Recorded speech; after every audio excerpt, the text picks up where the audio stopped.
आजकल बहुत बहुत धुन चलत बा, लेकिन देखा कि गीत तोहरे पर शूट करी।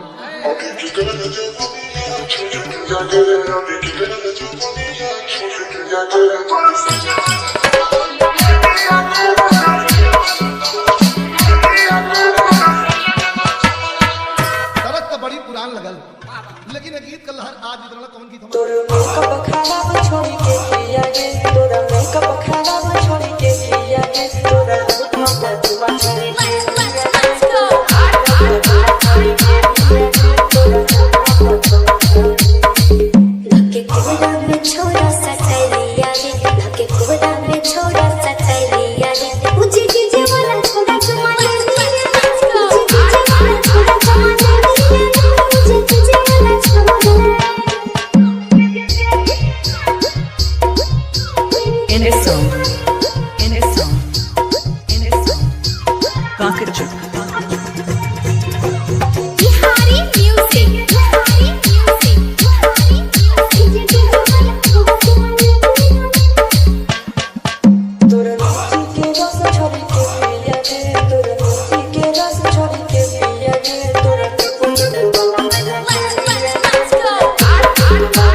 in a song.